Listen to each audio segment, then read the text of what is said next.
Now, a story about one man and his dog. It's a mystery story that ends up with both man and dog being attacked and stabbed to death in a wood in Sussex. As the story unfolds, you may feel that you have rather little sympathy for the man. He was a drugs dealer, and one that cheated his customers at that. But the police are particularly anxious to catch the killer. It looks like what's at stake here may be a drugs ring whose members are prepared to kill to get their way. The trail starts at a seaside town. Hastings is a quiet south coast resort with pleasure craft and fishing boats and a tradition of smuggling that goes back generations. The modern contraband is drugs, and for those that want it, there's anonymity in a town that's used to having visitors, and there are good connections to London and beyond. 5 months ago, these men discovered how deadly some of those connections are. Near Brightling, 12 miles from Hastings, there's an aerial ropeway that links a gypsum mine and its processing works. For 3 months, there'd been something lying, decomposing and undetected in the undergrowth. What you got there? What you found? Leave. Get away. Baby! Easy. Gary Collins was barely recognisable. He'd been 25, tall, with dark curly hair. He and the dog had been beaten and stabbed repeatedly. Gary had always lived in Hastings, a fit young man, a sportsman. He'd been living with his girlfriend, and the two of them had been saving up to buy a house. Gary and his Alsatian collie Trudy had gone missing 2 weeks before Christmas. The last time they were seen alive was when they left their rented flat in St Thomas's Road in Hastings. It's 10 o'clock on the morning of the 12th of December last year. A neighbour saw him leave. Gary Collins should have gone to work that day, but didn't. He had a part-time job packing eggs, but police now know Gary had been running a little business of his own. He started by selling small amounts of cannabis to friends, but then to an ever-growing market. He was known to customers and dealers as the man with the dog.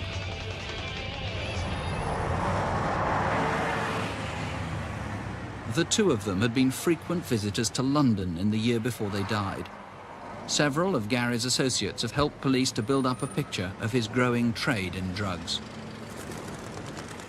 So far, Gary's movements have been traced to North and West London in particular. He's known to have met contacts in Camden, Islington and Kensington. And it's clear his drugs dealing involved double dealing too. Two people, a former partner in crime of his and one of Gary's former cannabis suppliers, have given matching descriptions of an incident that shows the dangerous and devious game Gary was involved in. The drug supplier was to meet them at Victoria.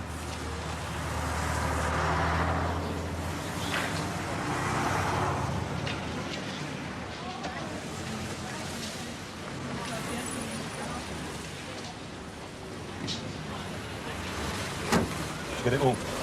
Yeah, fine.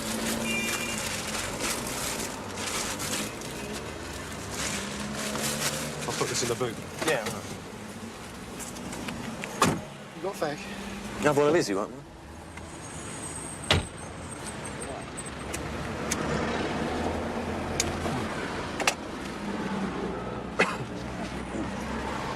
Where's he gone? So I made a phone call on it. Have you got the money, then? Well, give it to you to snout, didn't he? You bastards. By then, it was too late. Gary's accomplice vanished with the drugs, and Gary just drove off. Gary's deals were also growing more ambitious. Through Interpol, police have traced a grand scheme for smuggling cocaine through Brussels and Amsterdam, financed by exporting illegal amphetamines to Stockholm. Shocked by Gary's murder, another dealer at the time explains how Gary was now playing in a bigger league. He was known as the dealer, the man with the BMW and the dog. He would have been an easy target to any of the other type of gangsters that are just looking plainly to rip people off. You know, I mean, they'll sort of promise the earth and all they want is to rip off everything. They'll even come up with the hash and you'll come up with the money and they'll take both.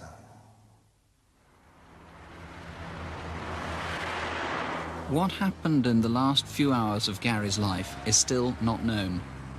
Remember, it's Monday morning, 2 weeks before Christmas. Someone drove his grey BMW to Battle railway station. The station staff saw it there at noon. The rest is speculation. Except for one thing. Whoever took the car there took the trouble to turn it round in the narrow car park to face the exit.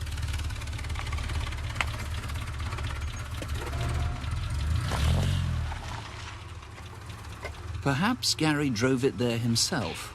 Maybe he'd arranged to meet a contact there.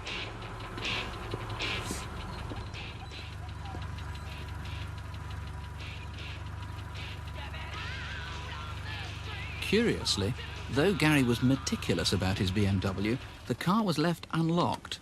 Maybe there was an unexpected change of plan.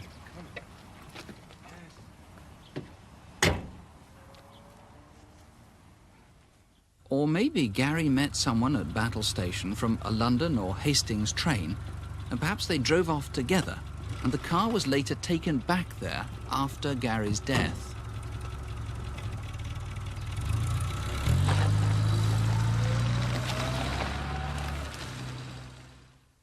Or maybe Gary never went to Battle Station. The car was simply dumped there after he was killed.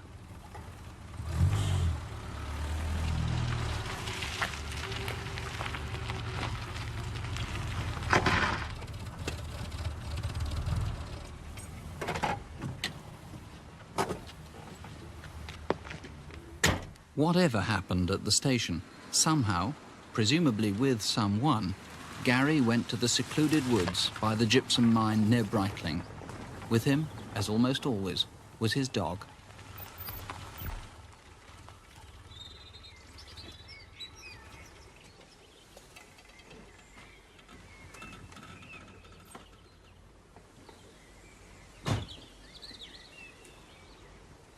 Somewhere he changed into Wellingtons from the light brown moccasins he'd been wearing when he'd left the flat.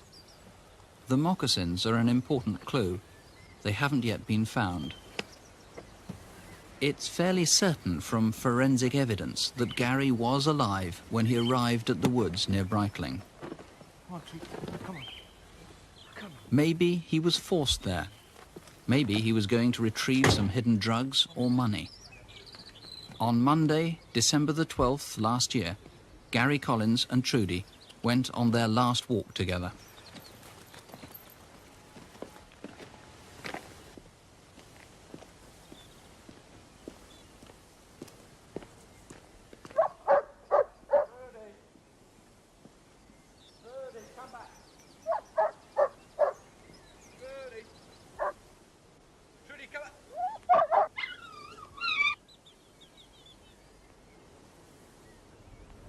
Well, you might see something about the death of Gary Collins in the papers tomorrow, because today an inquest at Hastings into his death recorded a verdict of unlawful killing. Superintendent Clements, it's obviously a very difficult case for you, because people who've been dealing in drugs, people who've been buying cannabis, are most unlikely to come forward as witnesses. That's true. We've considered the matter so serious that we've granted an amnesty against anybody that has had any drug dealings with Gary Collins, in the hope that they'll come forward and give us information or evidence that may help us trace the person responsible for Gary's death. To be candid, even though you say you've got an amnesty, I can imagine people watching who may have known Gary, may have, say, bought cannabis from him, don't think they can solve the murder and will be very reluctant, particularly if they don't have a record, to get on police files. Well, I can quite definitely say that anyone that comes forward and gives details about dealings they've had with Gary can feel absolutely certain nothing will happen. We have plenty of statements from people who've had dealings with Gary, that statements which could have landed them into very serious trouble, but we've taken no notice of this because we're after a particularly vicious criminal who's killed this man in a most savage manner. The man in the silhouette? That's right. Who helped us, what's happened to him? Have you taken action against him? No, not at all. And if people want to ring anonymously, will you listen to their information? Absolutely. Obviously, the best information is from persons who give their name and address, but anyone who wants to ring anonymously, we should be more than pleased to hear what they've got to say, Mr. Ross. Now, if people do ring in, What is it that you want to know? What sort of people do you want to reach? We want to hear from people that have known Gary, especially in drug stealing, anybody that might have seen him when he arrived at Battle Railway Station on the 12th of December, or perhaps even out at Brightling Wood. People that might have been on holiday that just happened to be passing and didn't even know that a murder had been committed. The date, of course, 2 weeks before Christmas, what, the 12th of December, That's wasn't right. it? So you really want anybody who knew Gary, did drug dealing, but knew him at any stage and may know nothing about the murder? Well, if they think they can help us at all, we would be more than pleased to hear from them. Have you got hold of everyone you want in particular? Are there any people you know of out there that haven't yet come forward? There is a lady, a blonde woman, in a brown coat that has been seen by a green Toledo that has been seen with Gary on the A21, which is the battle to the main London road, on at least 2 occasions, and on one occasion which she was with 2 men who carried grey disposable bags. And I would like to say, Mr. Ross, that there is also, of course, a reward of £5,000 offered by Mr. Collins Sr., Gary's father, for any information that leads to the arrest and conviction of the persons responsible for Gary's death. Bill Clements, thank you very much indeed. Right, again, the numbers, remember there's an amnesty, remember whatever you think about cannabis or other drugs, we're looking for a murderer and a man who could strike again. Call us here please, 01 811 8055. You can talk to civilians if you prefer, or you can call Sussex Police directly. Their number Hastings 444 212. That's 0424 444 212.